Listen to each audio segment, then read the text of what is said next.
मुख्यमंत्री अभ्युदय योजना में आपका जो है सिविल के बैच की हिंदी की तीसरी क्लास है, जिसमें आज हम समास को क्या करेंगे, पढ़ेंगे।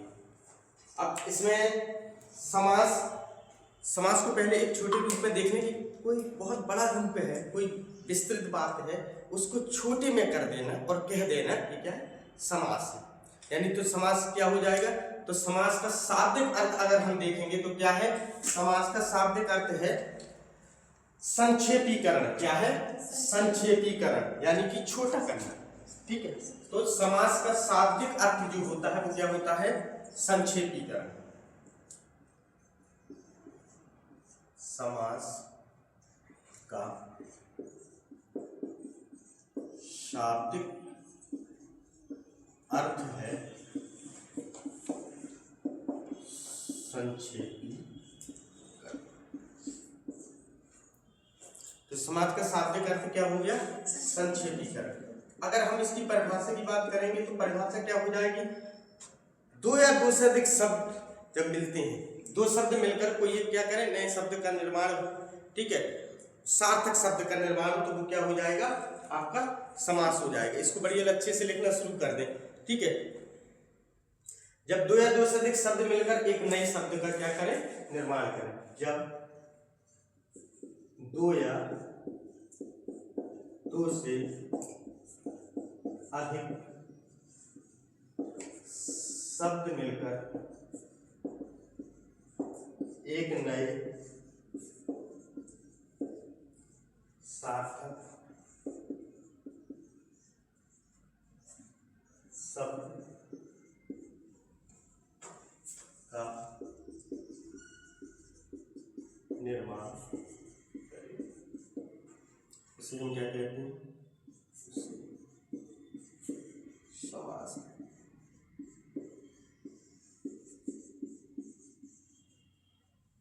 इसमें तो दो या दो से अधिक शब्द मिलकर एक नए शब्द का क्या करें, निर्माण करें, तो वो क्या कहलाएगा, आपका समास। अब इसमें एक और है सामासिक पद या समस्त पद। ठीक है, तो कोई बताएगा सामासिक पद या समस्त पद? समास इसके पहले पढ़े हैं ना, है? कोशिश करो। हाँ, हम लोग उन्हीं क्लासों में हाई स्कूल इंटर ही पढ़ते हैं, फिर उसके बाद तो जब कभी कंपटीशन वगैरह की अगर एग्जाम है तो एग्जाम के समय पढ़ती हैं, लेकिन आज थोड़ा सा बिल्कुल छोटे स्तर से हम लोग क्या करेंगे, सीखने की कोशिश करेंगे। समास का शाब्दिक अर्थ है संक्षेपीकरण। जब दो या दो से अधिक शब्द मिलकर, समझ रहे हैं, शब्द मिलकर एक नए शब्द का क्या करें, निर्माण करें, एक नए सार्थक शब्द का, सार्थक यानी कि जिसका अर्थ भी सही उचित हो, ठीक है, वो सार्थक होता है, निर्माण करें, उसे हम क्या कहते हैं, समास कहते हैं। अब इसमें देखें सामासिक या समस्त पद। सामासिक शब्द होता है, सामासिक शब्द या इसी को समस्त पद क्या होता है, समस्त पद। समास के नियमों से निर्मित, जो भी हम नियम लगाएंगे इसमें, उन नियमों से जो निर्मित होगा उसे हम क्या कहेंगे, सामासिक शब्द या समस्त पद। तो क्या होगा, समास के नियमों से निर्मित, समास के नियमों से निर्मित शब्द सामासिक शब्द या समस्त पद कहलाते हैं।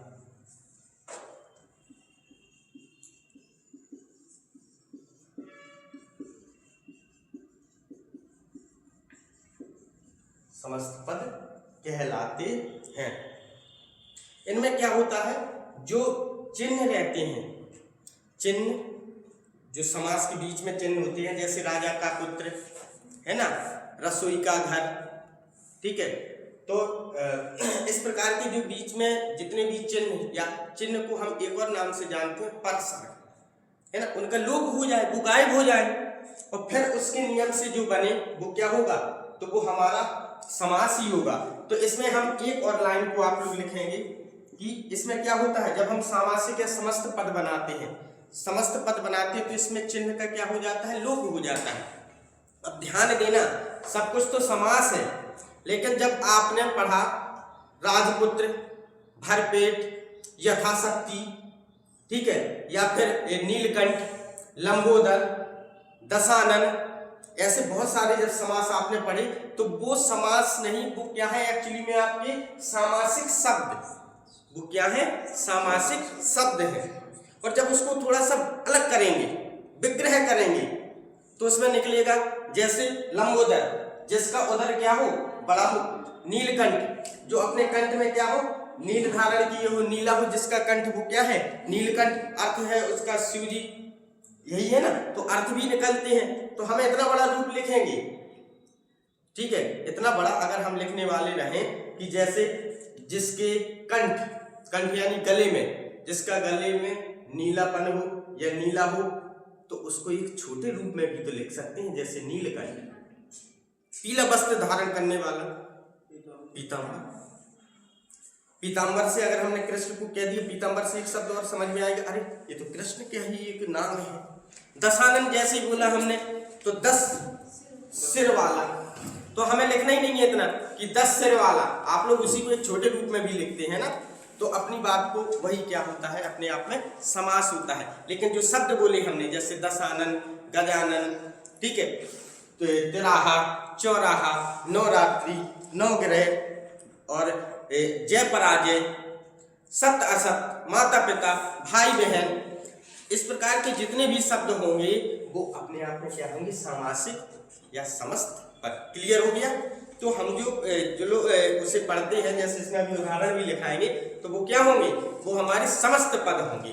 ठीक, अब इसमें लिखें जहां पर चिन्हों का क्या हो जाता है, समास होने के बाद विभक्तियों का क्या हो जाए, लोप हो जाए। जब समास बने, समास होने के बाद विभक्ति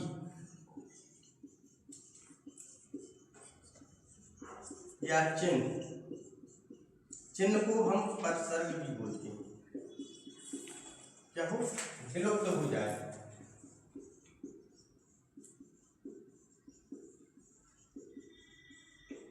उसे हम क्या कहते हैं, वही हमारा क्या है सामासिक शब्द या समस्त पद। अभी बिल्कुल लिखा है, वो मिल जाएगा तो फिर पीछे रह जाओगे। तो समास क्या है, समास का शाब्दिक अर्थ होता है संक्षेपीकरण। जब दो या दो से अधिक शब्द मिलकर एक नए सार्थक शब्द का निर्माण करें उसे हम क्या कहते हैं, समास कहते हैं। सामासिक शब्द, समास के नियमों से निर्मित शब्द क्या होते हैं, सामासिक शब्द या समस्त पद होते हैं। ठीक है, जैसे में लिख लेना, जैसे में राजपुत्र, यथाशक्ति और भरपेट, ये तो बहुत सारे, ठीक है, ये हो गया। अब एक और आपकी हेडिंग रहेगी, उसके बाद फिर इसके भेदों में हम लोग, क्योंकि प्रमुखता है इसके भेद ही होते हैं। तब समास विग्रह क्या होगा, समास विग्रह।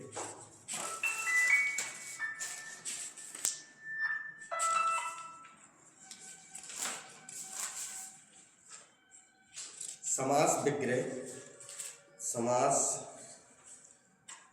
विग्रह तो क्या है, अब इसमें लिखेंगे हम समास विग्रह। सामासिक शब्दों के बीच के संबंध को स्पष्ट करना।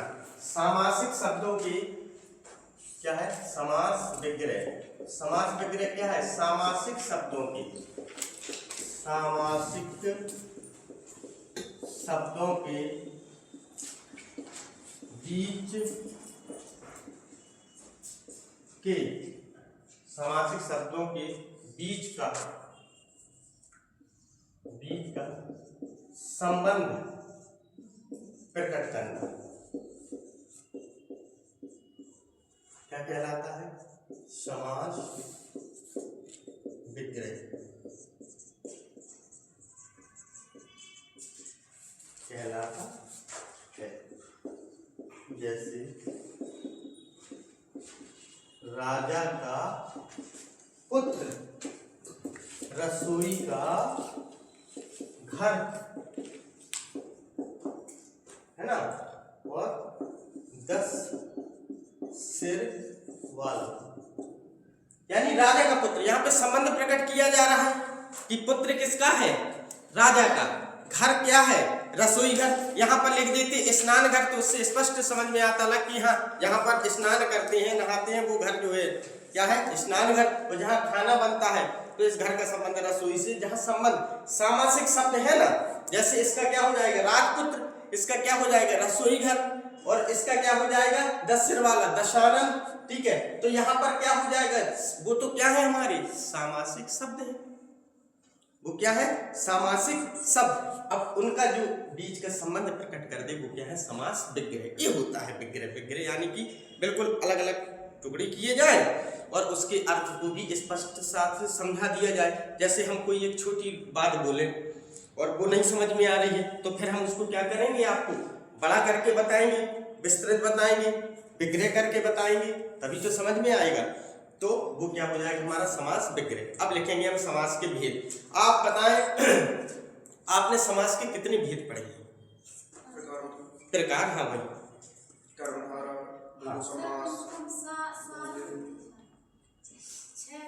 हाँ, आप लोगों ने 6 पढ़े होंगे। हम मूल समास 6 ही पढ़ाते हैं और पढ़ते भी हैं, और उसी से हमारी परीक्षाओं में आ भी जाता है, लेकिन संख्या पर थोड़ा सा अंतर है। जब आप हिंदी में पढ़ते हैं तो वहां पर संख्या आपको 4 बताई जाती है, वहां पर कितनी बताई जाती है, 4। वैसे शुरू से लेकर जब से आपने अपनी कक्षाओं में पढ़ा होगा तो समास 6 प्रकार के पढ़े होंगे। कितने प्रकार के, 6 प्रकार के, जिसमें आपने अव्ययीभाव समास, तत्पुरुष समास, कर्मधारय समास, द्वंद्व समास, द्विगु समास और बहुब्रीहि समास। इतने समास आपने पढ़े। इसके अलावा भी बहुत सारे होते हैं, उनके अंदर के भी भाग होते हैं, समानाधिकार, व्याधिकरण, ठीक है, ये बहुब्रीहि के हो जाते हैं, ऐतरेतर, ठीक है, और वैकल्पिक, ये सब हमारे किसके हो जाते हैं, ये सब हमारे जो है द्वंद्व के हो जाते हैं। हमने बहुत सारे पढ़े, लेकिन आपको बता दें कि प्रमुखतः 4 होते हैं। अब वो 4 कैसे होते हैं, किस आधार पे होते हैं, उनको समझेंगे तो फिर आप क्लियर हो जाएगा। इसको अब लिखें समास के भेद, क्योंकि ये पूरा बनाना पड़ेगा ना, पूरा जो है हम लोग एक डायग्राम के रूप में बना के समझेंगे, फिर उसको समझते जाएंगे। गांव से आती हूँ क्या बेटा, लेट हो गई?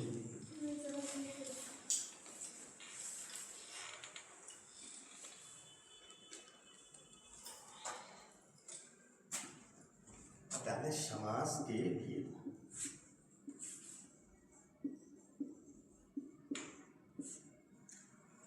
दिखता है ना साफ, ज्यादा छोटा दिखता भी नहीं है, कभी कभी छोटा हो जाता है। अगर छोटा जैसे लिख दिया करें हम भी या सर, तो आप लोग बता दिया करिएगा कि नहीं समझ में आता है, छोटा क्लियर नहीं होता। देखिए समास के भेद, यहाँ से हम लोग देखेंगे समास के भेद।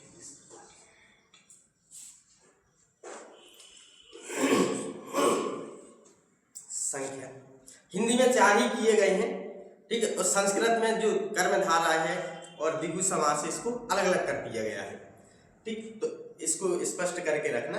वैसे कोई पूछे तो 6 बता दोगे तो एकदम प्रसन्न हो जाएंगे, हम भी हो जाएंगे, वो भी हो जाएंगे, लेकिन आपकी जानकारी और एक शिक्षा का यही है कि हम लोग सार्थक तरीके से उसको ज्ञान को प्राप्त करें।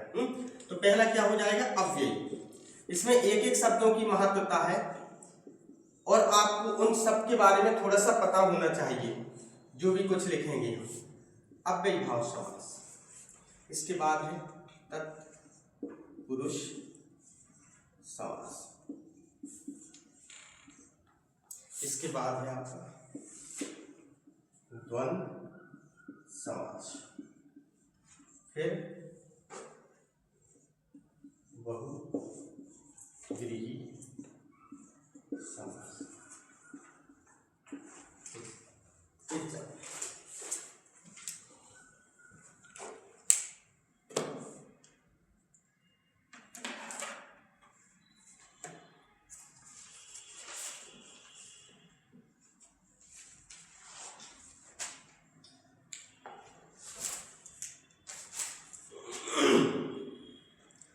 अब आप लोग जो 5वें और 6वें को प्रमुखता, फिर उसके अंदर भी हम लिखवा देंगे, जो पढ़ते हैं तत्पुरुष के भी 4 से 5 6 प्रकार होते हैं। उसमें प्रमुखतः 2 होते हैं, एक होता है कर्मधारय और एक होता है द्विगु समास। तो उस 2 को जो हम करेंगे तो वो किसके अंदर पे हो जाएंगे, इनमें उलुक भी होता है, लुप्त भी होता है, ठीक है, नव तत्पुरुष भी होता है। तत्पुरुष 6 से 7 प्रकार के होते हैं, ठीक है। तो आपको नहीं, आपको प्रमुखता कितने 2 को ही पढ़ना है। अभी कौन कौन एक इसमें आ जाएगा, कर्म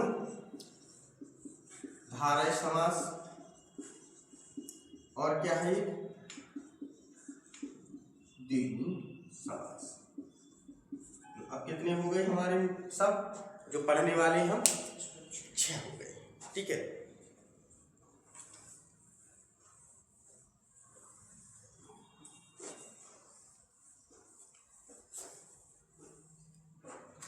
इसमें 2 प्रकार के पद भी पढ़ते हैं हम लोग।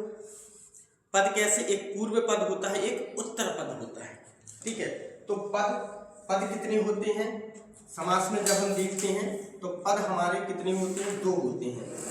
पद 2 प्रकार के होते हैं, कितने प्रकार के, 2 प्रकार। पहला क्या है, पूर्व पद, और दूसरा क्या है, उत्तर पद। इसको कैसे समझेंगे, जैसे आपने राजपुत्र लिखा है ना, हम यहाँ पर एक उदाहरण के माध्यम से ही इसको क्या करते हैं आपको समझाएं। राजपुत्र, इसमें जो राज है ये पूर्व पद है, और जो पीछे वाला पद होता है ये क्या होता है, उत्तर पद होता है। तो ये क्या है, राज, ये पूर्व पद है, और ये क्या है, उत्तर पद। तो क्या समझे हम, पूर्व पद जो पहले वाला पद होता है क्या होता है, जिसकी प्रधानता होती है, पहले प्रधानता होती है, वो क्या है, पूर्व पद, और पीछे वाला जो होता है उत्तर। इसको और समझे, प्रश्न के बाद उत्तर आता है, ऐसे पूर्व के बाद ही उत्तर आता है, ठीक है। तो क्या होता है, ये पूर्व के बाद ही उत्तर आता है, ठीक, क्लियर। अब हम यहाँ पर सब कहीं यही लिखने वाले और बोलने वाले हैं कि ये पूर्व पद क्या होता है और इन सबको, ठीक। अब इसमें देखें,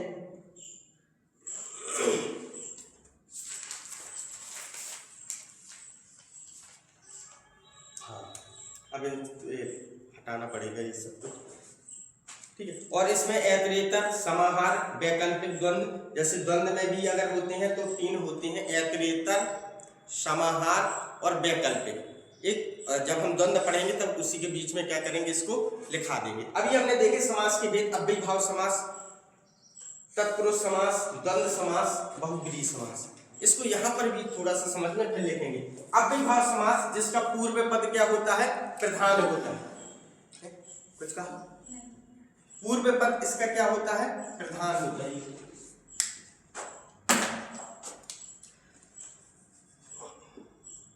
जिसका क्या हो, पूर्व पद कैसा हो, पूर्व पद प्रधान हो, यानी कि मुख्य जो रहेगा, गोड़ कौन रहेगा, पूर्व पद। इस तत्पुरुष में जितने भी हैं इन सब के क्या होते हैं, तीनों के, तत्पुरुष, कर्मधारय और द्विगु, इसके अंदर भी जितने आते हैं, ठीक है, उन सब के उत्तर पद क्या होता है, प्रधान होता है। उदाहरण से समझ लेंगे कि उत्तर पद कैसे प्रधान होता है।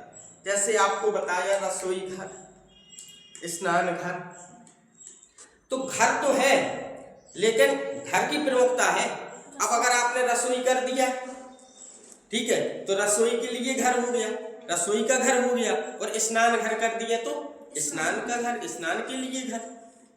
तो घर जो होगा वो क्या होगा, उत्तर, यानी प्रमुख, प्रधान है।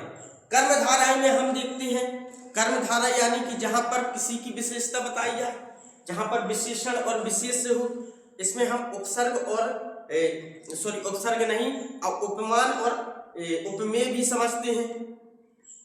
तो इसमें क्या होता है, जैसे हमने कहा नीलकंठ, कंठ क्या है, नीला है, कंठ की विशेषता क्या है, नीली, तो कंठ है ना नीला। अब अगर कंठ को हम लाल कह दें तो वो तो बदल रहा है, नहीं, अब जैसे कहने के लिए अगर बात है तो कह दे कंठ क्या है, लाल है। अरे अभी हम किसी प्रमुखता की बात नहीं कर रहे, हम तो सिर्फ विशेषता बता रहे हैं कि कंठ कैसा है, लाल है, कंठ कैसा है, नीला है। मस्तिष्क में जो आपके यहाँ पर जो तेज है, वहां पर जब आप लगाकर आते हैं अपने मस्तिष्क में, यानी कि जिस टीका को लगाते हैं वो आपके एक तेज प्रकट करता है। तो जो जैसा टीका लगाए, पीला लगा ले, कोई लाल लगा ले, वो उसका क्या है, वो मस्तिष्क ललाट है, पीताम्बर है, वस्त्र भी हो जाते हैं। तो किसी की विशेषता बताते हैं। तो वहां पर क्या है, एक जो शब्द रहेगा कंठ रहेगा, कंठ को लाल कह दो चाहे पीला कह दो, तो प्रमुख कौन हो गया, कंठ। ठीक है। अब दिगु में कैसे, देखो गा है, गा मतलब गिनती, जहां आ जाए गिनती वहां क्या है, दिगु। ठीक है। तिराहा, 3 राहों वाला, राह कितनी है, 3, चौराहा, 9 ग्रह, 9 रात्रि, 4 पाई, मतलब कि 4 पायों वाली। इस प्रकार से आप लोग इसको समझेंगे कि ये क्या है, यहाँ पर हम किसी की क्या करते हैं, विशेषता प्रकट करते हैं। कर्मधारा यानी हम आपकी सुंदरता, हम आपकी किसी विशेषता को, हम आपके किसी ऐसे गुण को जो आपको अच्छा बनाते हैं, अच्छा स्पष्ट प्रकट कर रहे हैं, वो क्या है, कर्मधारा। आपकी धारा बता दें, धारा एक कहा जाता है अपने यहाँ पे, धारा मतलब कि कैसे हैं हम। ठीक है।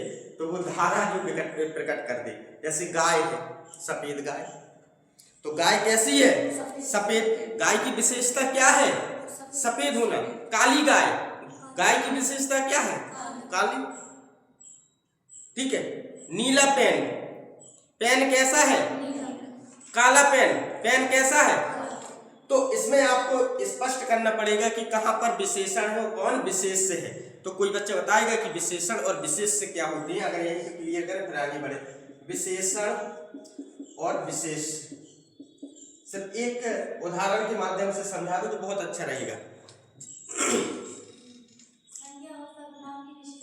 हाँ, संज्ञा और सर्वनाम की जो विशेषता बता दे वो तो विशेषण है, और जो संज्ञा और सर्वनाम होगा वो क्या होगा, विशेष होगा। जैसे हमने अभी काली गाय और सफेद गाय की बात की, तो यहाँ पर जो सफेद है, जो रंग है, ठीक है, वो क्या है, विशेषण। और यहाँ पर जो संज्ञा वो क्या है, सॉरी काली नहीं, गाय, वो क्या है, गाय। लड़का मोटा, तो मोटा क्या है, विशेषण, और लड़का क्या है, विशेष। ठीक है। नीला पेन, तो पेन क्या है आपका, विशेष, यानी संज्ञा सर्वनाम विशेष है। और विशेषण क्या हो जाएगा, विशेषण यानी कि जैसे पेन है, नीला पेन है, तो इसका जो रंग जो है वो क्या है, विशेषण। यही तो बता रहा है कि इसकी विशेषता क्या है। ठीक है। सुंदर लड़की, लड़की क्या है, विशेष, उसकी सुंदरता क्या है, विशेषण। ठीक, क्लियर हुआ। इसका भी बहुत काम आने वाला है। ठीक है। ये छोटी छोटी अभी उपमेय उपमान की भी हम थोड़ी सी चर्चा करें ताकि आगे आप बिल्कुल मजबूती के साथ आए। एक तो हो गया। अब उपमेय देखें, उपमेय है और उपमान है, इसको बताएं बेटा आप, क्योंकि उपमेय उपमान कहाँ पर पढ़ते हैं, जब आप अलंकार पढ़ते हैं। ठीक है। उपमान अलंकार, रूपक अलंकार, यहाँ पर बहुत सारे रहते हैं। ये कि उपमेय की उपमान से तुलना कर दी है क्या, उपमेय आप हम सब है, उपमेय हम सब है। उपमान जिससे हमने किसी को मान लिया,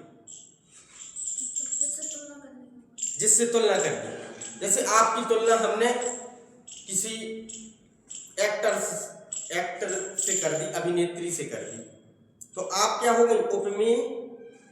आपकी की है ना, मैं मतलब मेरी तुलना कर रहे, तो मैं मैं, और जिससे की रहे, जिसको मान रहे अपन, वो मान हो गया। जैसे सिया मुख सुंदर चंद्र समान, तो सीता जी के मुख को चंद्रमा के समान बता दिया, तो सीता जी का मुख तो उपमेय है, और चंद्रमा क्या हो गया, उपमान। हमने चंद्रमा की तरह मान लिया था। ठीक है। तो यहाँ पर क्या है, जिस जो पास में रहता है, जिसकी बात होती है, वो होता है उपमेय। जो दूर होता है, जिससे तुलना करते हैं, वो क्या होता है, उपमान होता है। यहाँ पर ये भी लिखा आता है, प्रश्न आ जाता है, उपमेय उपमान जहाँ पर स्पष्ट करें वो कौन सा समास है, जहाँ विशेषण विशेष की बात हो जाए, विशेषण विशेष से जो अपने आप में कुछ प्रकट करे, वो कौन सा समास है, तो हमारा कर्मधारा है। हम अभी किसकी बात कर रहे हैं, कर्मधारा। जहाँ विशेषण और विशेष हो वो क्या है, कर्मधारा है समास। जहां पर उपमेय और उपमान हो वो क्या है? कर्मधारय समास। जहां पर गिनती आ जाए वो क्या है? द्विगु समास। अब बचे हमारे पहले तत्पुरुष। तो हम अभी तत्पुरुष स्पष्ट नहीं कर रहे हैं। हमने कहा पूर्व पद, जिसका पहला पद प्रधान हो वो क्या है? अव्ययी भाव। और जिसका उत्तर पद प्रधान हो, कौन सा पद? उत्तर पद। जिसका उत्तर पद क्या हो? प्रधान हो। तो इसमें हम क्या करेंगे? इन तीनों का, तत्पुरुष, कर्मधारय और द्विगु, इन तीनों का क्या होता है? उत्तर पद प्रधान होता है। कौन सा पद प्रधान होता है? उत्तर पद। क्लियर?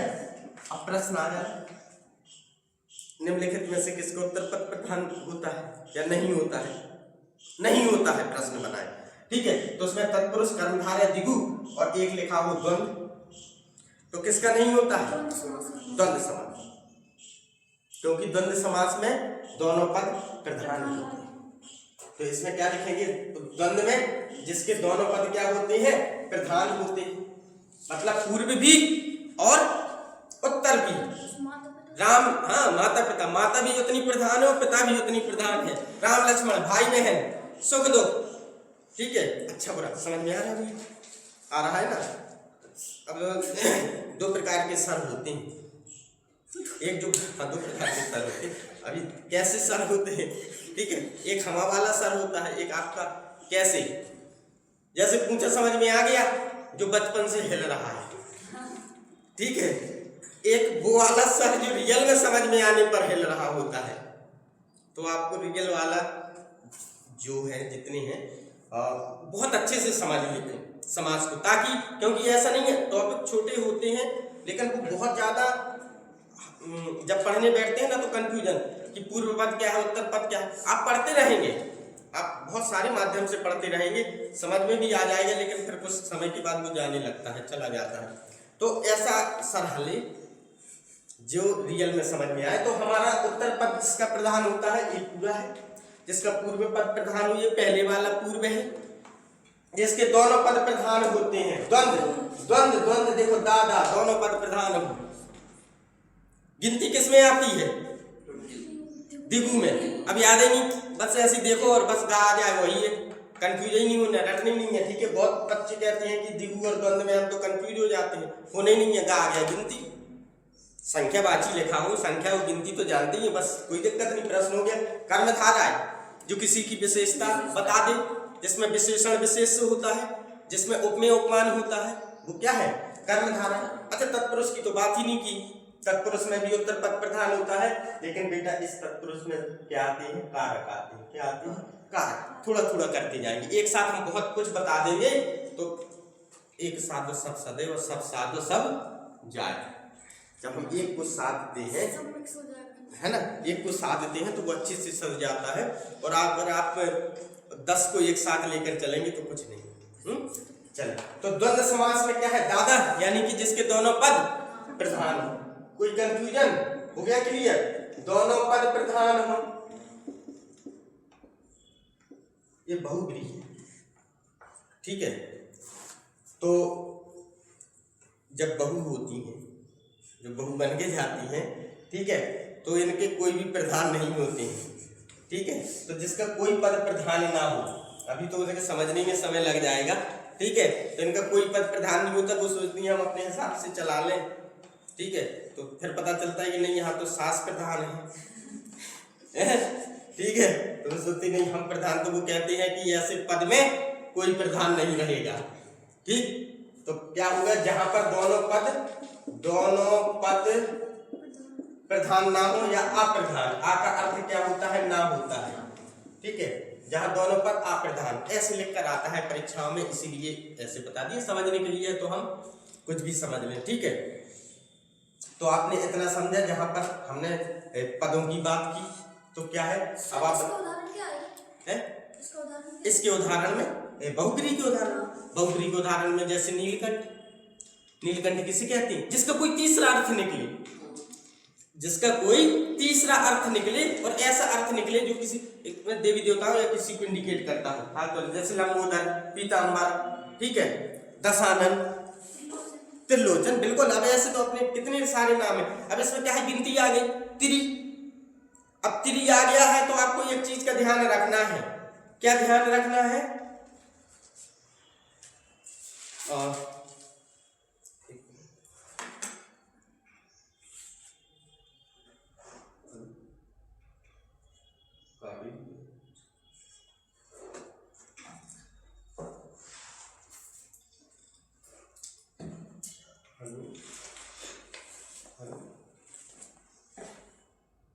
जिसमें क्या होता है, इसमें हम देखते हैं बहुब्री में कोई तीसरा अर्थ निकले। बहुत अच्छे से इसके उदाहरण में क्लियर होते जाएंगे जब उदाहरण इसके करेंगे। तो चले अब आप एक बात बताएं, इसमें अव्ययी भाव समास। अव्ययी भाव समास में क्या होता है, पूर्व पद प्रधान होता है। कौन सा पद प्रधान होता है, पूर्व पद। तत्पुरुष, कर्मधारय और द्विगु, इसमें कौन सा पद प्रधान होता है, उत्तर पद प्रधान होता है। तत्पुरुष, इसमें कारक विभक्ति होती है, कर्ता नहीं होता है, कर्म से शुरू होता है। कर्ता ने कर्म को करण और कर्ता ने कर्म को करण से संप्रदान के लिए अपादान से अलग किया। संबंध का की के अधिकरण में पर संबोधन हे हरु, बहुत याद किए होंगे। अगर आपके स्कूलों की कक्षाओं में अगर हिंदी के जो टीचर आते थे पहले, तो वो ऐसे बहुत बच्चों को रटवाते थे। सबसे ज्यादा 6 साल में पढ़े, वो तो फिर शिक्षा यही है। शिक्षा का मतलब रिवीजन होता है ना। आप किसी भी कार्य में अगर उसमें बराबर अभ्यासरत नहीं रहेंगे तो वो भूल जाएगा, चाहे वो खाना क्यों ना हो। बनाएंगे, लेकिन जो रोज बनाने में जो तरीका होगा, जो अभ्यास होगा, वो कभी कभार बनाने में नहीं होगा। तो इसीलिए तो हम जो है बार बार आपको कह रहे हैं कि हमारी जितनी भी क्लास होंगी, इसमें अगर आप थोड़ा सा समय और दें पहले आने का या फिर बाद तक रहने का, तो पीछे का जरूर रिवीजन करेंगे। जैसे आए थे आप लोग, तो हमने तो रिवीजन शुरू कर दिया था, क्या था क्या नहीं था, ठीक है। तो वो रिवीजन सही रहता है, बहुत सारे काम रहते हैं नहीं कर पाते हैं रिवीजन, है ना। ठीक, चले तो अब जो है हम आपसे कुछ पूछेंगे इसमें। तो अव्ययी भाव समास क्या होता है, जिसका पूर्व पद प्रधान हो, ठीक है। समास के भेद कितने होते हैं, पूरे 6 के नाम बताना। पहला क्या है, अव्ययी भाव, फिर क्या है तत्पुरुष, फिर उसी में बता दो कर्मधारय, फिर द्विगु, फिर द्वंद्व, बहुब्री। फिर से बोलो, पहला क्या है अव्ययी भाव, फिर तत्पुरुष, फिर कर्मधारय, फिर द्विगु, हाँ, फिर द्वंद्व, फिर उसके बाद बहुब्री। अव्ययी भाव समास, इसका पूर्व पद प्रधान होता है तत्पुरुष, इसका उत्तर पद प्रधान कर्मधारय, इसका उत्तर पद प्रधान द्विगु, इसका भी उत्तर पद प्रधान द्वंद्व, इसके दोनों पद प्रधान बहुब्री, इसका कोई पद नहीं है प्रधान। ये क्या हो गए आपके समास के प्रकार, और समास में जो पदों की अहमियत है वो हो गई। अब हम सबसे पहले डालते हैं अव्ययी भाव समास। लिखना वही है, जो समझे हैं वही लिखेंगे, बस इसमें अब क्या उदाहरण आपके सामने आएंगे, ठीक है। लेकिन इसमें आपने बताया था जैसे कि बहुब्री समास है, हाँ। इसमें संख्यावाची भी आ जाती तो पहचानिए कैसे?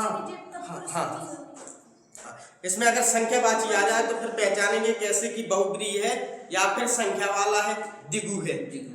जैसे आपने त्रिलोचन कहा, त्रि आ गया, तो आपको सबसे इसमें जब भी आते हैं ध्यान रखना, चाहे वो कर्मधारय वाला आ जाए, है ना, चाहे वो आपका द्विगु समास वाला आ जाए, और उसकी विशेषता कोई तीसरी हो रही है, कोई तीसरा अर्थ निकल रहा है जो बहुब्री हो, तो आपको बेहिचक किस पर करना है, टिक बहुब्री पर। समझ गए, त्रिलोचन आया, संख्या से तो पहचान गई कि ये क्या है, आपका द्विगु समास है। अगर बहुब्री नहीं है तब तो आप किसको क्लिक करेंगे, द्विगु को, और अगर साथ उसके साथ बहुब्री भी है, और आपको पता है त्रिलोचन किसको कहते हैं, किसे कहते हैं, हाँ, तो हम कह रहे हैं शिव जी का ही एक रूप है, उन्हीं का नाम है, ठीक है। तो इसका अर्थ पता चल गया, उसमें बहुब्री भी ऑप्शन में है, तो आपको क्या करना है, आपको अब जो है देखो, ये द्विगु समास, इसमें द्विगु समास भी है और साथ में क्या है, बहुब्री समास भी है। तो आपको बेटा बिल्कुल वो पता चल गया कि त्रिलोचन, ठीक है, ये है। तो इसमें दशानन लो और क्लियर कर, 10 सिर वाला, ये भी गिनती है। अब दोनों में कंफ्यूज, कि 10 तो दिगु भी है, बहुब्री भी है। ये रावण का अर्थ दे रहा है, ये शिव जी का अर्थ दे रहा है। तो आपकी परीक्षाओं में और सभी दृष्टि से आपको बहुब्री लगानी है। क्लियर, कुछ नहीं, कोई कंफ्यूजन नहीं रखना। तीसरा शब्द बना है, तीसरा और बहुब्री अपने आप में क्या है, देखो ये दिगु किसका उपवाक्य उपभेद है। दिगु क्या है, उपभेद, यानी तत्पुरुष के अंदर जो आते हैं वो भेद है, और ये अपने आप में क्या है, संपूर्ण एक भेद है। तो किसकी अहमियत ज्यादा रही, इसकी रही ना, इसीलिए बहुब्री हाईलाइट होता है। अभी दोनों में जितने भी अंतर होते हैं वो अंतर भी क्लियर कर देंगे आपको, क्योंकि अभी लिखेंगे, अब थोड़ा सा क्लियर हुआ और उसके बाद जो आएगा जैसे ही आपको समझ में आने लगेगा, दिमाग में बहुत सारे प्रश्न आने लगते हैं। जब कोई चीज समझ में आने लगती है तो समझते जाए इसको, और हम कोई भी प्रश्न ऐसा आपका नहीं रहेगा आपके द्वारा पूछा गया प्रश्न जो अधूरा रह जाए, उसके लिए फिर हमें सीखना ही क्यों ना पड़े, आपका प्रश्न पूर्ण होगा। चले तो अब डालें अव्ययी भाव समास। पहले मुझे अव्ययी का अर्थ बता दें बच्चों, क्या होता है अव्ययी भाव। मैंने कहा था एक जैसे कर्म है, तत्पुरुष है, कर्म है, तो इनका अर्थ भी पता रहे तो बहुत अच्छा रहे। जैसे दिगु को हमने समझा दिया, गागुति, द्वंद्व, जब द्वंद्व होता है दोनों की प्रधानता होती है। बहुब्री, ठीक है, ब्री ब्री यानी अलग, ब्री मतलब अलग। तो पहले अर्थ प्रकट करें, तो अव्ययी का बताएं क्या होता है, अव्ययी क्या होता है। एक हिसाब से ऐसे भी मान सकते हैं कि आप पहले आता है तो प्रधान इस हिसाब से, हाँ ठीक है, मान लीजिए। और इसका हम इस शब्द का पूछ ले, एक होता क्या है, बहुत ज्यादा समय नहीं। अव्ययी का मतलब होता है, दो प्रकार के होते हैं बेटा, इसे अव्ययी या अविकारी कहते हैं। क्या कहते हैं, अविकारी, इसे अव्ययी या अविकारी कहते हैं। अविकारी शब्द क्या होते हैं, जो शब्द किसी लिंग वचन के अनुसार बदलते नहीं, जो किसी लिंग वचन के अनुसार बदलते नहीं है। विकारी क्या है, जो लिंग वचन के अनुसार क्या होते हैं, बदल जाते हैं। जैसे बिल्कुल क्लियर, दो प्रकार के होते हैं, एक विकारी होता है, एक क्या होता है, अविकारी। पहले विकारी को देख लें, ठीक है। विकारी शब्द, ये पूरा टॉपिक होता है विकारी या विकारी का, लेकिन यहाँ पे आपको क्लियर हो जाएगा। विकारी शब्द में जो लिंग वचन के अनुसार नहीं, ये जो लिंग वचन के अनुसार क्या होते हैं, बदल जाते हैं। जैसे उदाहरण में देखना, राम स्कूल जाता है, क्रिया पे सीधे असर डालते हैं, ठीक है। सीता स्कूल जाता है, क्या होगा, जाती होगा ना। तो आपने जो लिंग के अनुसार क्या होगा, ये बदल गया ना। वचन के अनुसार भी, वह खाना खाता है, वे खाना खाता है, क्या हो जाएगा, फिर बदल गया ना। तो ये क्या है, वचन, एक वचन द्विवचन, वचन ये लिंग था, लिंग वचन के अनुसार जो क्रिया में परिवर्तन होगा वो क्या होते हैं, विकारी शब्द होते हैं बेटा। वो क्या होते हैं, विकारी शब्द। इसमें कौन कौन आती है, संज्ञा, सर्वनाम, क्रिया और विशेषण।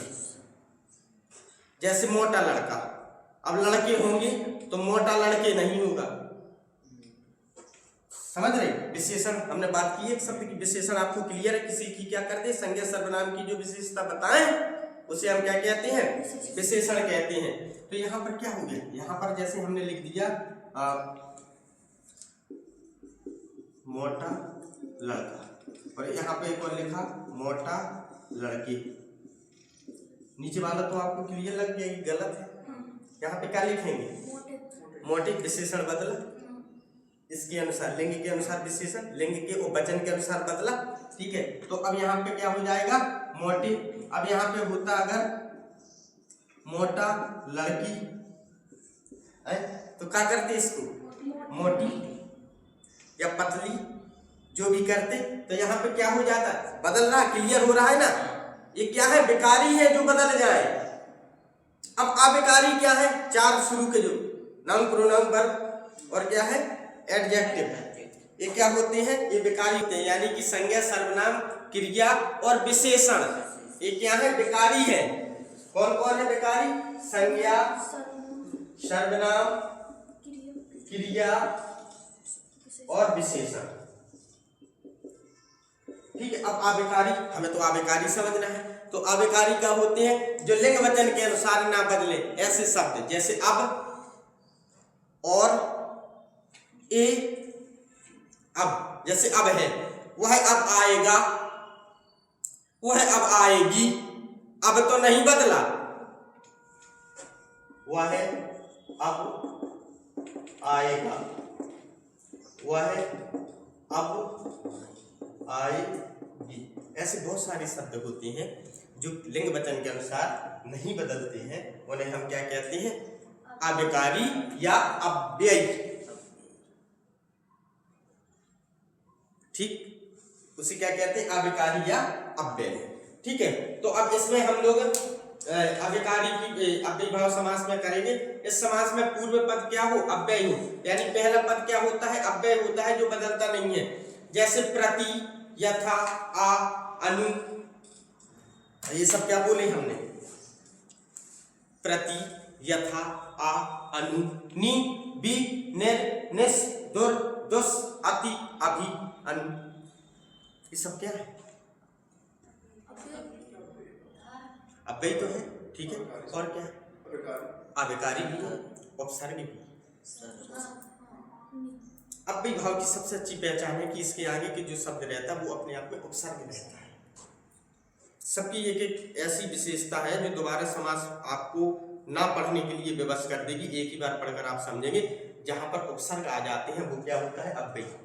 हमने बताया जहां पर कारक आ जाते हैं, तोड़ने पर कारक आए, का, के लिए, को, कैसे, ये सब आ जाए, ठीक है, से शब्द आ जाए, तो वो सब क्या होते हैं? आपके जहां पर कारक होते हैं वो तत्पुरुष समास है। तो उपसर्ग की विशेषता क्या है? जहां उपसर्ग आए या अबेकारी शब्द या अव्ययी शब्द आ जाए वो क्या है? अव्ययी भाव समास है बेटा। ठीक है। और इसमें क्या होता है? उपसर्ग होता है। इसके साथ भी इसकी और पहचान क्या है? जो अगला तत्पुरुष, उसकी पहचान क्या करेंगे? वो कारक होते हैं जिसमें विशेषण विशेष हो जाए, उपमेय उपमान हो जाए, वो कौन है? कर्मधारय।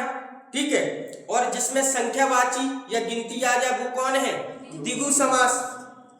जिसमें बीच में और या योजक चिन्ह आ जाए वो क्या होते हैं? द्वंद्व समास।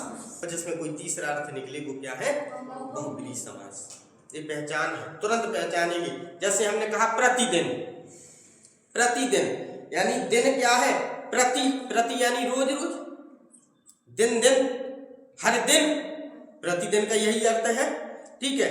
तो यहां पर पहला जो पद होगा वो क्या होगा? प्रधान। प्रति क्या है? प्रधान है।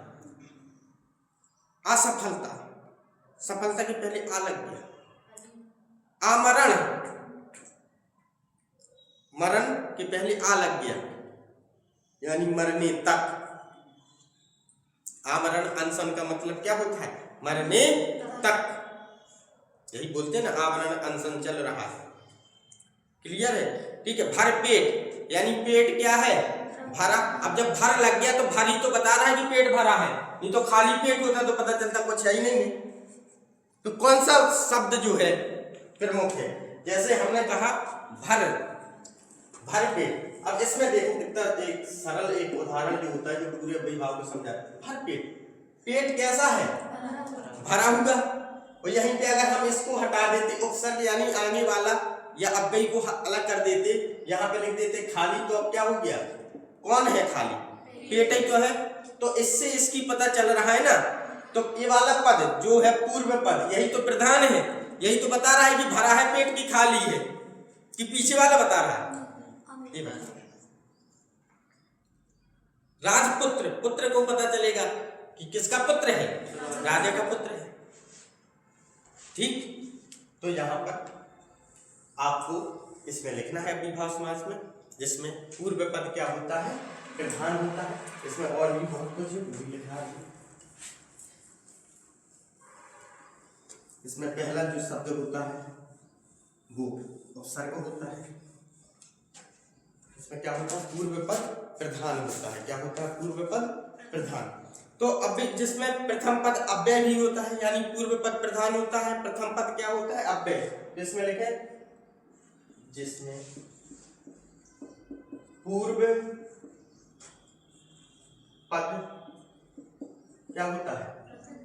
प्रधान होता है। जिसमें पूर्व पद क्या होता है? प्रधान होता है। या पूर्व पद अव्ययी होता है। अव्ययी यानी बदलेना, ठीक है। जिसमें पूर्व पद अव्ययी होता है, पूर्व पद अव्ययी होता है और सामासिक पद क्रिया विशेषण का कार्य करता है और सामासिक पद क्रिया विशेषण का कार्य करता है। क्रिया विशेषण क्या है? कि क्रिया की विशेषता बताए, है ना। अब इसके उदाहरण में आपको लिखेगा कि क्रिया की कैसे या किसी की विशेषता कैसे बताई जाती है। पहला, इसमें क्या होता है? पूर्व पद अव्ययी होता है और सामासिक पद। अब फिर से आ गया सामासिक पद। सामासिक पद क्या था? हम बार बार कह रहे, जितने नाम बोलेंगे वो सब क्या होंगे? सामासिक पद। जैसे घड़ी घड़ी, प्रतिदिन, यथाशक्ति, आजन्म और यथाविधि, प्रत्येक, रातों रात, चक्रपाणी, दर्शनार्थ। समास का अर्थ ये सब तो है। अनुरूप, आमरण और आजन्म, प्रतिदिन, यथासंभव, आजीवन, ये सब क्या है? ये सब हमारे अव्ययी भाव समास है। लेकिन ये अव्ययी भाव के साथ साथ और क्या है? सामासिक पद या सामासिक शब्द है सामासिक। हमने यही लिखाया था, जो नियमों से निर्मित हो वो क्या है? जो नियमों से निर्मित हो वो क्या है? सामासिक शब्द या पद। तो नियमों से क्या निर्मित? वही जो बोले जा रहे हैं। तो इसमें क्या होते हैं? सामासिक पद क्रिया विशेषण का कार्य करते हैं, यानी किसी न किसी चीज की क्या करेंगे? विशेषता प्रकट कर देंगे। अब इसमें और लिखें अव्ययी भाव, अव्यय होता है पूर्व पद की, अब नहीं लिखें। अब सीधे इसमें लिख लें कि इसमें उपसर्ग का भी प्रभाव होता है। इसके पूर्व पद में उपसर्ग का भी प्रभाव होता है। इसके पूर्व पद में उपसर्ग का प्रभाव होता है। या पहचानने का सबसे अच्छा तरीका है कि जैसे आ जाए, ये सब आ जाए, है ना, तो तुरंत पहचानने की वो सब क्या है? अव्ययी भाव समास है। चलो तो लिखें। तो सर ऐसा मान सकते हैं जिसमें मतलब उपसर्ग आ जाए पहले, वो प्रधान पद है। हाँ, पहले ही तो रहेगा प्रधान, वही तो है पूर्व पद प्रधान। पहचानने के लिए वो सही है। जैसे हम इसके उदाहरण लिखा रहे ना, उदाहरण बहुत सारे लिखेंगे तो और क्लियर हो जाएगी। जैसे हमने लिखा यथाशक्ति, ये सब सामासिक लिख रही है ना। यथाशक्ति यानी कि क्या है? यथा हमारा क्या है? अव्ययी है, आगे वाला पद है, पूर्व पद है और इसे उपसर्ग भी कह सकते हैं, ठीक है। इसके बाद दूसरा क्या है? आमरण। इसमें आ क्या है? आ, बड़ा आ, उपसर्ग है। आजन्म, प्रति, अब देखो प्रति दिन हटा देते, प्रतिकार, प्रतिहार, प्रतिरूप, प्रतिमान, यही तो प्रति से बन रही है ना सब। तो प्रतिदिन और लिखें इसमें बहुत अच्छे अच्छे उदाहरण लिखें। आमरण हो गया, प्रतिमान, रातों रात,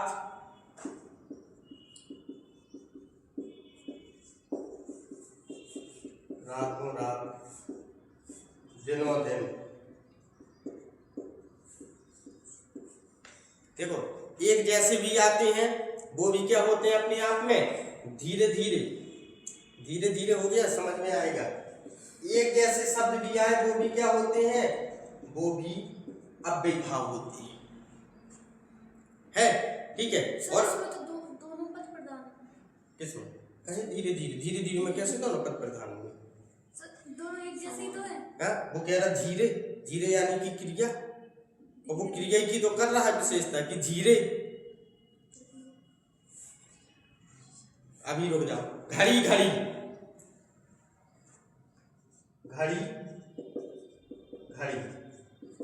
यानी इसका अर्थ क्या हो गया? अगर इसको हम विग्रह करेंगे, एक घड़ी के बाद घड़ी, एक समय के बाद दूसरा समय, यानी कि घड़ी मतलब हर समय। यार तुम घड़ी आते हो, यानी हर समय चले आते हो। क्या अर्थ हो गया इसका? हर समय हो गया। ठीक है। अब दिनों दिन यानी कि रोज की बात हो रही है, तो अब इसके बाद ये भी क्या है, अब सरासर है, जैसे क्या है सरासर, सरासर का अर्थ होता है एकदम से, एकदम से कोई आ जाए। इसका अर्थ भी हम विग्रह भी इसका किए दे रहे हैं। सरासर का मतलब क्या होता है, जैसे एक और उदाहरण इसका लिख लें, सरासर, सरासर मतलब एकदम से, इसका विग्रह क्या होगा, एकदम से जो आ जाए। धीरे धीरे का हमने क्या बताया, धीरे के बाद धीरे जैसे चलना, धीरे के बाद धीरे यानी धीमी गति, यार बहुत धीरे धीरे चलते हो कहते हो ना, इसका मतलब क्या है, धीमी गति से चलने वाला, है कि नहीं। और बताओ, प्रश्न अपना पूर्ण करो।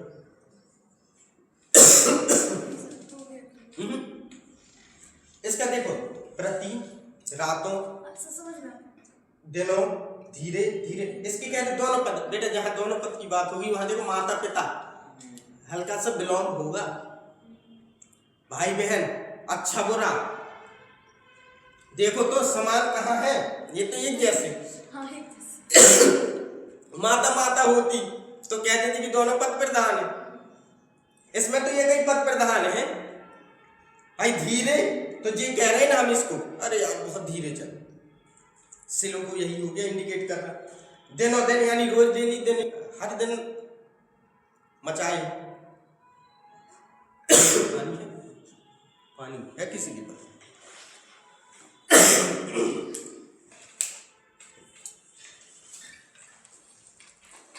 इसमें और लिख लें, और लिख लें इसकी,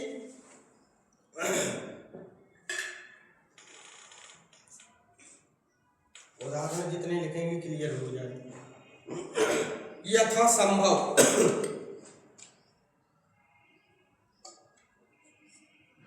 यथासंभव, अनुरूप,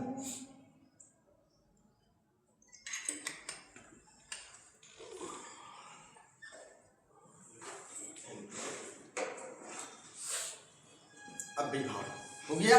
अब डालेंगे तत्पुरुष समास। अब इसमें कुछ पूछना है, क्लियर हो गया ना। जिसका पूर्व पद क्या हो, प्रधान हो, जिसके पूर्व पद क्या हो, अव्यय हो, जिसमें उपसर्ग का भी क्या हो, प्रभाव हो, और कुछ ऐसे शब्द होते हैं अक्सर आने वाले जो उदाहरण है लिखाएं, जो अक्सर आपकी पीसीएस और इन परीक्षाओं में आती है। यथाशक्ति, आवरण, आजन्म, प्रतिदिन, प्रतिमा, रातों रात, दिनों दिन, धीरे धीरे। इस समय अव्ययभाव अगर देता है तो ये वाले देते पढ़ो बेटा, तो इसमें कंफ्यूजन भी पैदा होता है। अच्छा इसमें कैसे, जैसे बीच में योजक चिन्ह है, अब बच्चे तुरंत दिमाग लगाते हैं योजक चिन्ह है, जैसे आपने कहा कि दोनों पद प्रधान हो, द्वंद्व में पहुंच गए, योजक चिन्ह है तो वो द्वंद्व में जाएगा, हमें जानी नहीं है, समान जो आ जाए उसमें जानी नहीं है, अलग अलग होंगे तब देखा जाएगा। ठीक है, चले अब लिखें तत्पुरुष समास।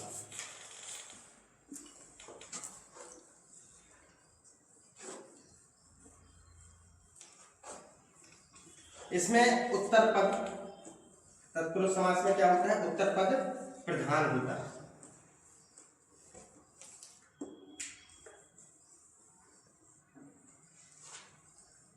जिसमें उत्तर पद प्रधान होता है।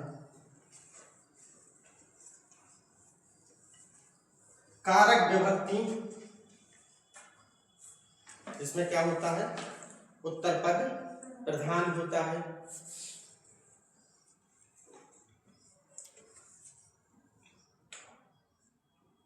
कारक विभक्ति पाई जाती है विग्रह करने पर। क्या होता है, कारक विभक्ति पाई जाती है क्या करने पर, विग्रह करने पर। ठीक है,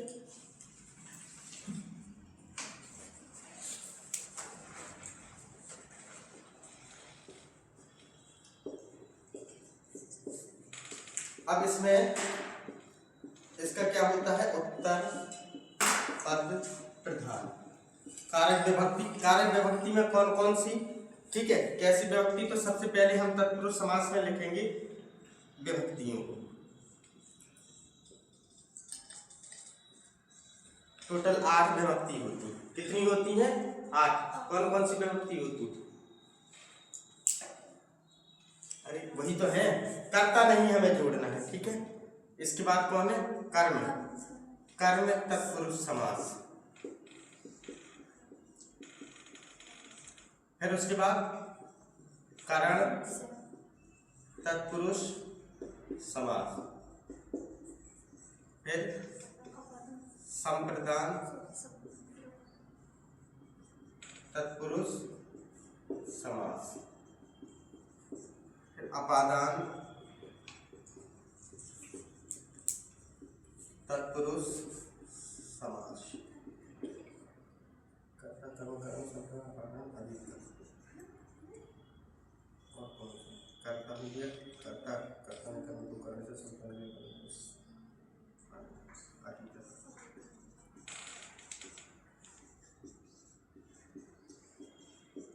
और संबंध।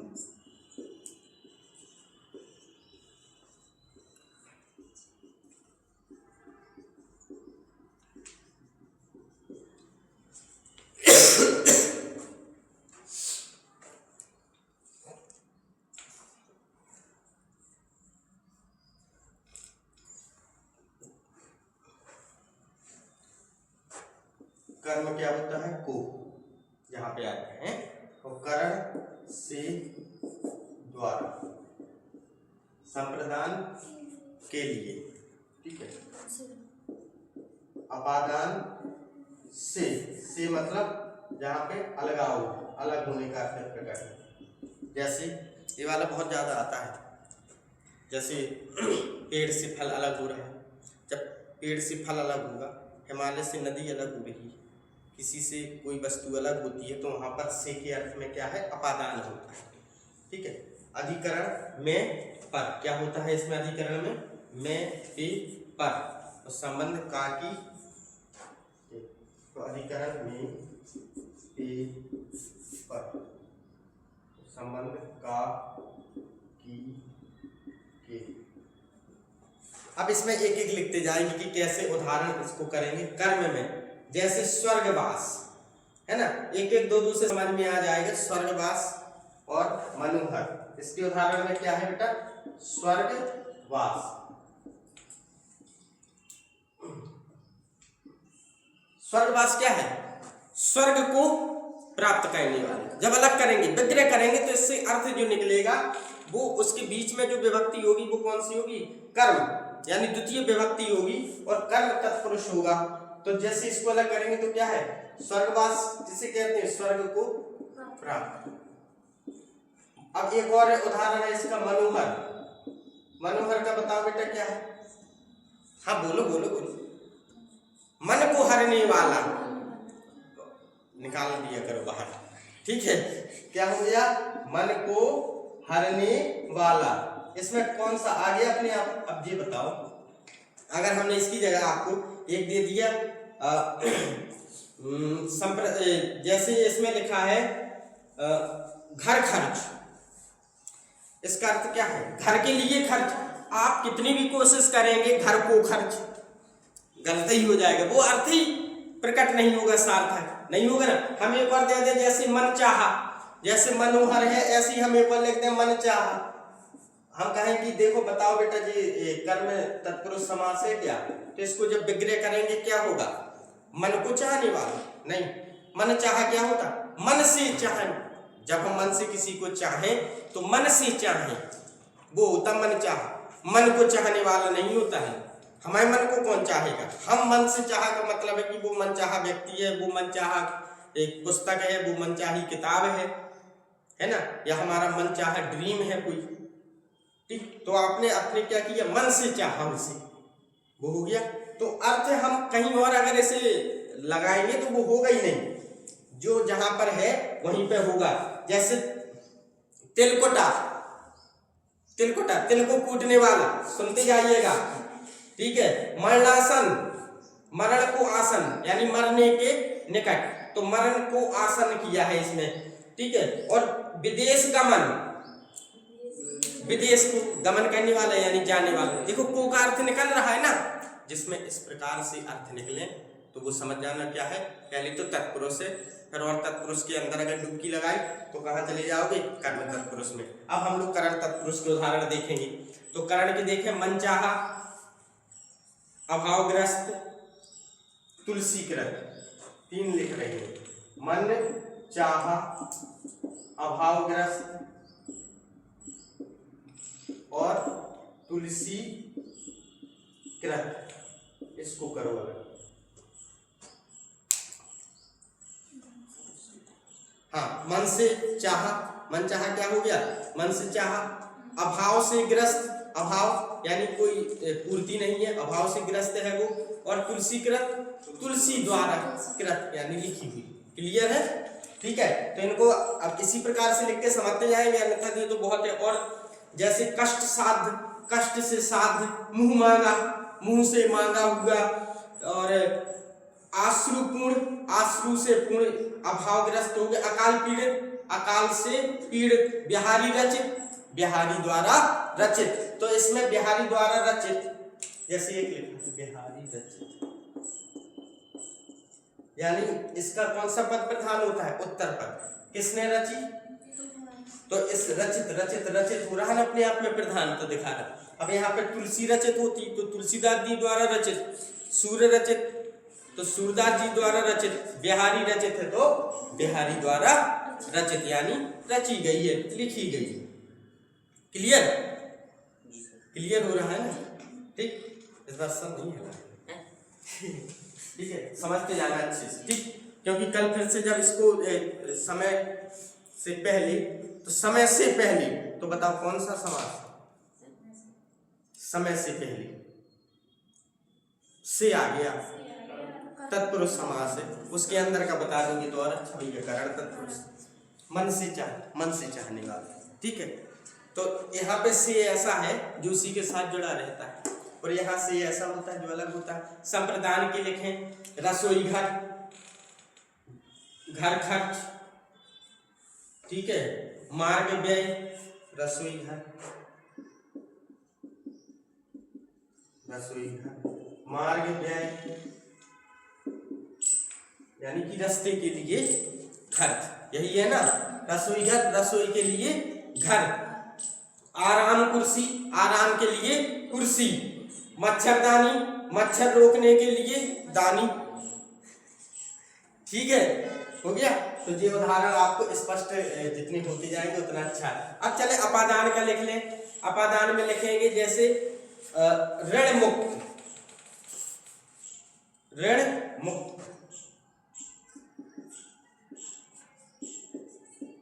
यानी कि आपको ऋण से छुटकारा मिल गया, मुक्त हो गए आप।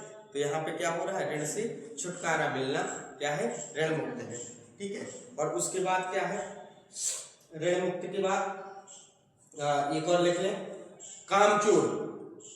कामचोर क्या होता है, काम से जी चुराने वाला, है ना। तो काम से जो जी चुरा के भागे, अलग हो जाए काम से, वो क्या है, कामचोर है, ठीक है।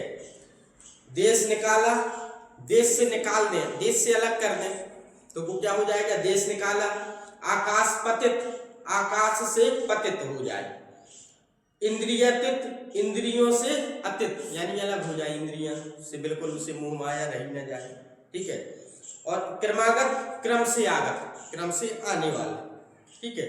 तो क्रम के एक के बाद दूसरा शुरू होता है, वो क्रमागत होता है, इसलिए उससे अलग होकर ही दूसरा क्रम चालू होगा, वो क्या है, क्रमागत। क्लियर है? अब लिखें अधिकरण, नगरवास, आप बीती। नगरवास का क्या होगा बेटा बताओ? हाँ, आप बीती, हाँ आप पर बीती, है ना, अपने आप पर बीती, अपने आप में बीती, ये आप बीती है। अब संबंध में लिखेंगे गंगा जल, कर्मयोग, गंगा जल,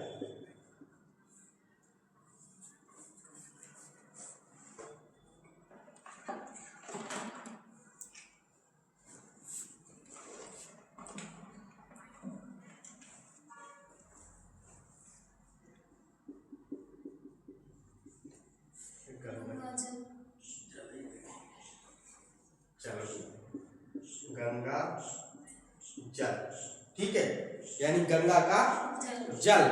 अब उसके बाद गोदान, गोदान, गोदान क्या होता है, गाय का दान, ठीक है, गोदान हो गया। अब बताओ इसमें क्या है, अब विभाव समास, जिसका पूर्व पद प्रधान होता है।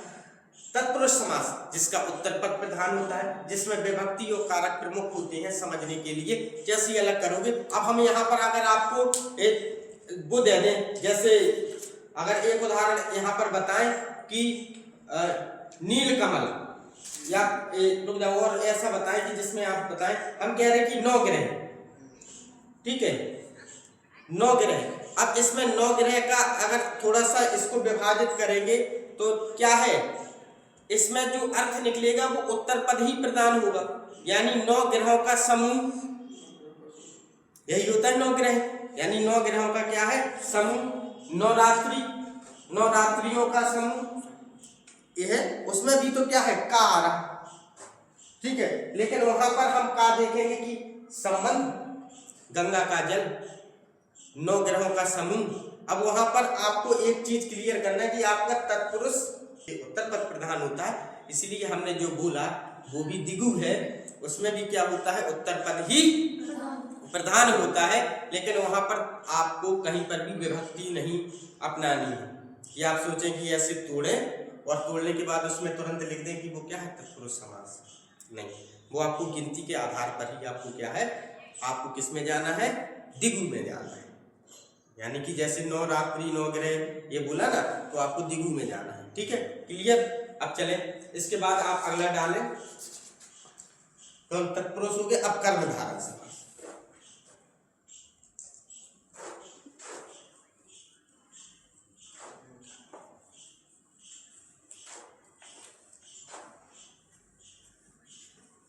कर्मधारय समास में भी लिखेंगे, इसमें उत्तर पद क्या होता है, प्रधान होता है। और क्या क्या होती है, इसमें विशेषण और विशेष्य होता है, उपमेय और उपमान का भी प्रभाव होता है।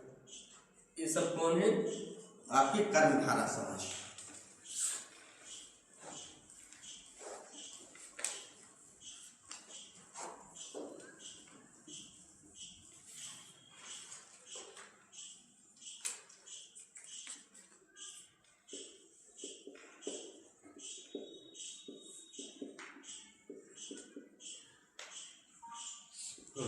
लेकिन कर्मधारय, इसमें उत्तर पद प्रधान होता है,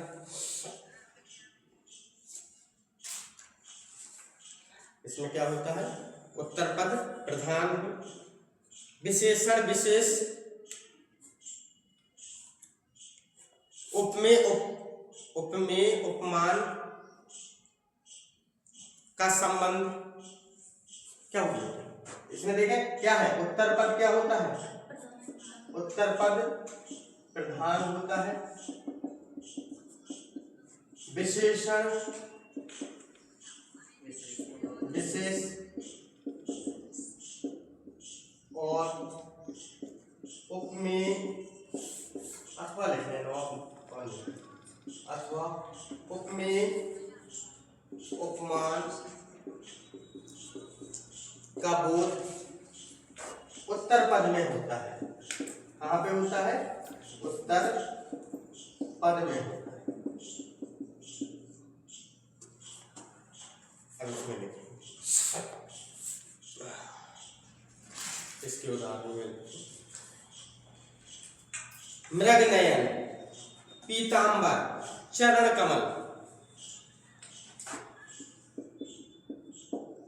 मृग नयन, पीतांबर, चरण कमल,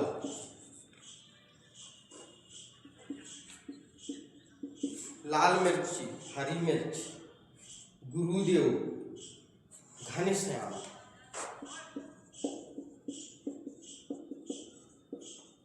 घनश्याम, परमानंद। इसमें जिसमें भी आप करेंगे तो वो अपने आप में क्या होगा, एक अर्थ प्रकट कर रहा होगा, ठीक है।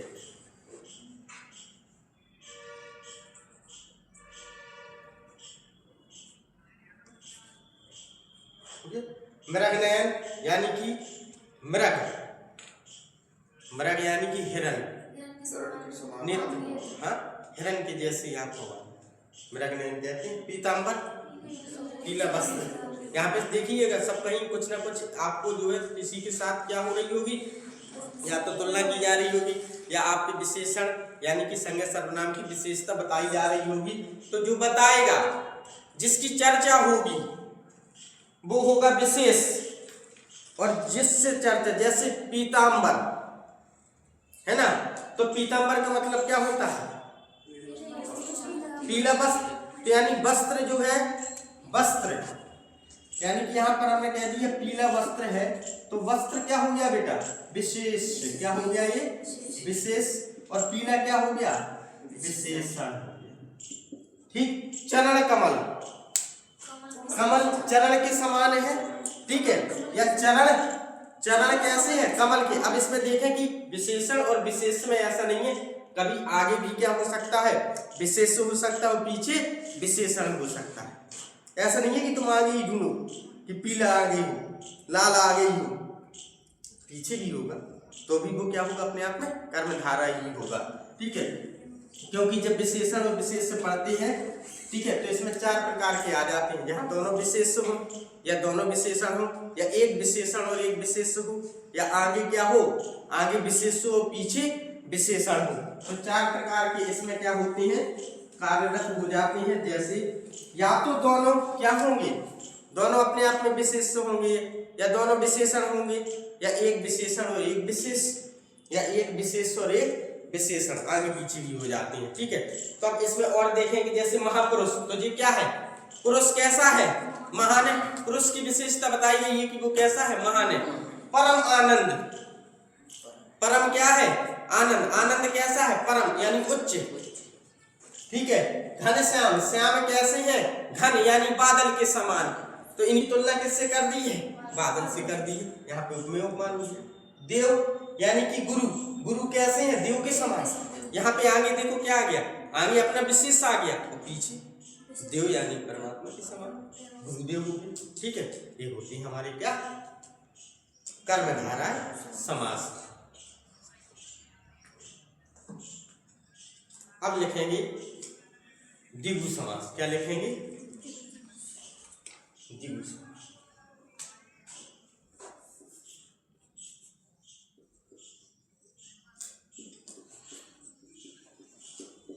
इसमें क्या लिखेंगे? इसका क्या होता है? उत्तर पद प्रधान होता है, और इसमें संख्यावाची या गिनती आती है। बस इतना लिख के अपना द्विगु। इसमें उत्तर पद प्रधान होता है, इसमें क्या होता है? उत्तर पद प्रधान होता है, और संख्यावाची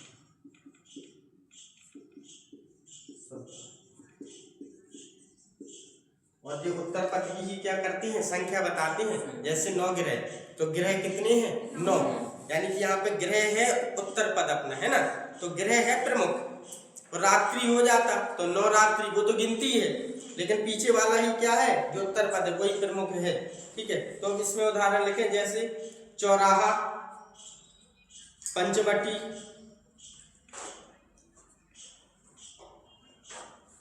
चौराहा, तिराहा, पंचवटी, नवग्रह, नवरात्रि, चारपाई।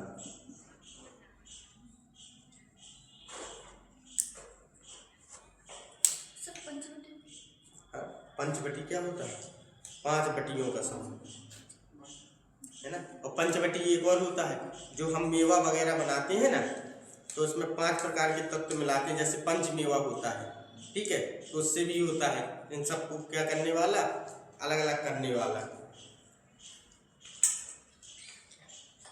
अब पंचवटी, हाँ पंचवटी है का ना, वो तो पंचमृत हो जाएगा। पंचवटी यानी वृक्ष, वट यानी वृक्ष होता है, 5 वृक्षों का समूह होता है, वो क्या होता है? पंचवटी होता है, ठीक है। 5 वो लेकर बांटना नहीं ठीक है। पंचवटी मतलब कि 5 वट यानी वृक्षों का समूह क्या कहलाता है? पंचवटी, ठीक है। अब देखें द्विगु समास, इसमें क्लियर हो जाएगा कि बहुत ज्यादा नहीं है, ठीक है। अब उसके बाद आपका है द्वंद्व समास। क्या है? द्वंद्व समास। द्वंद्व को और लिखें।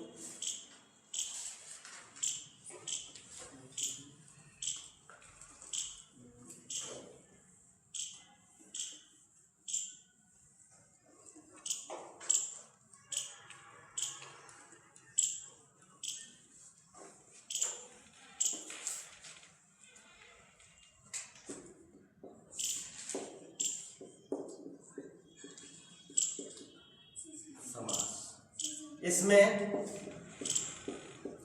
पूर्व पद व उत्तर पद दोनों प्रधान होते हैं और इनके बीच, इनके मध्य में, मध्य यानी बीच में, इनके मध्य में योजक चिन्ह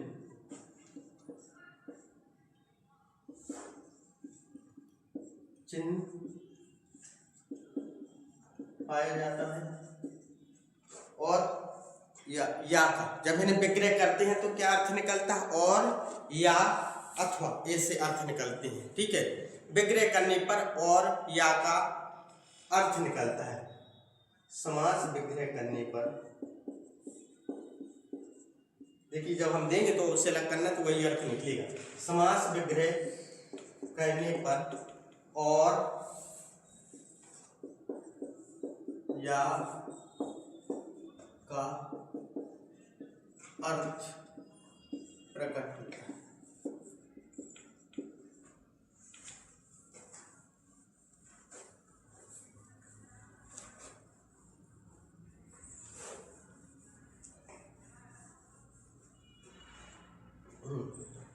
जैसे भाई बहन, गंगा यमुना,